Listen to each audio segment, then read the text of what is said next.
नमस्कार दोस्तों, आपका मेरे YouTube चैनल में बहुत बहुत स्वागत है। दोस्तों, रामायण की कथा में वचनबद्धता के चलते भगवान राम को 14 वर्ष का वनवास दिया गया और उसी दौरान वन में छल पूर्वक रावण के द्वारा माता सीता का हरण किया जाता है। ये बात आप सभी बचपन से सुनते आ रहे होंगे, परंतु अपहरण के पीछे का असल कारण क्या था, अधिकतर लोग नहीं जानते हैं। और अगर जानते भी हैं तो वो ये जानते हैं कि शूर्पणखा के अपमान का बदला लेने के लिए किया गया था। लेकिन दोस्तों, शूर्पणखा के अपमान का बदला लेने के लिए नहीं, बल्कि शूर्पणखा द्वारा माता सीता की सुंदरता का वर्णन करने पर रावण ने सीता हरण करने की योजना बनाई थी। इस कथा का आरंभ शूर्पणखा के पति के वध के बाद होता है। रावण ने अपने घमंड के चलते अपनी बहन शूर्पणखा के पति का वध कर दिया था, जिसके बाद शूर्पणखा रोती हुई रावण के पास आती है और कहती है कि ये आपने क्या कर दिया, मेरे पति को मार दिया।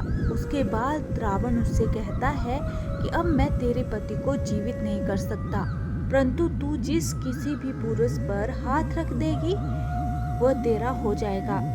उसके बाद शूर्पणखा ने अपने जाल में कई ऋषि कुमारों को फंसाया।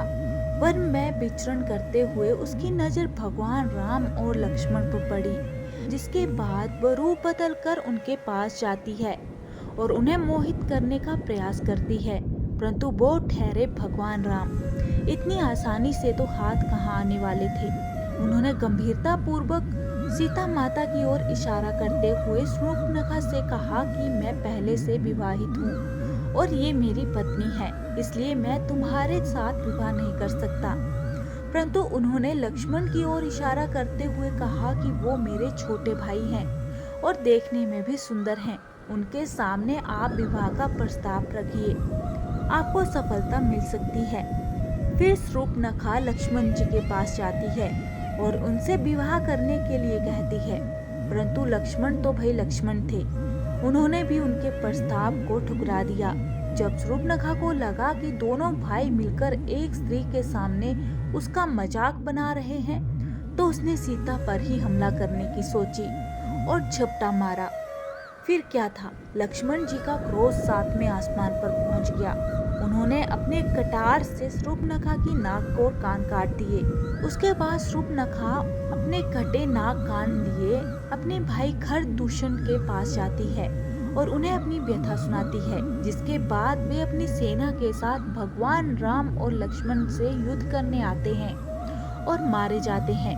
इसके बाद शूर्पणखा रावण के पास जाती है तो रावण उसे देखकर हंसने लगता है और कहता है कि मेरी बहन, तू पहले से ही इतनी कुरूप थी, तुझे और कुरूप किसने बना दिया। इसके बाद शूर्पणखा उससे कहती है कि मेरे साथ में ऐसा हो गया और भैया आप मेरा मजाक बना रहे हैं, और रावण को राम और लक्ष्मण से लड़ने के लिए कहती है, परंतु रावण नहीं मानता है।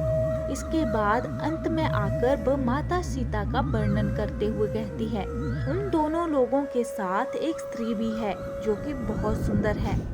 रावण सीता माता की सुंदरता का वर्णन सुनने के बाद मोहित हो जाता है और अपने मामा मारीच के साथ अपहरण करने की योजना बनाता है। इस योजना में मारीच हिरण का रूप धारण कर छल पूर्वक भगवान राम को वन में ले जाता है। उसके बाद पीछे पीछे लक्ष्मण भी चले जाते हैं। रावण इसी दौरान छल पूर्वक सीता का हरण कर उन्हें लंका ले जाता है। तो दोस्तों, ये थी रावण द्वारा माता सीता के हरण की कथा। इसी तरह की और रोचक ऐतिहासिक और धार्मिक कथा सुनने के लिए चैनल को सब्सक्राइब करना ना भूलें और बेल आइकन को जरूर प्रेस करें ताकि आने वाली वीडियोस आपको मिलती रहें। मिलते हैं किसी और वीडियो के साथ, तब तक के लिए जय श्री राम।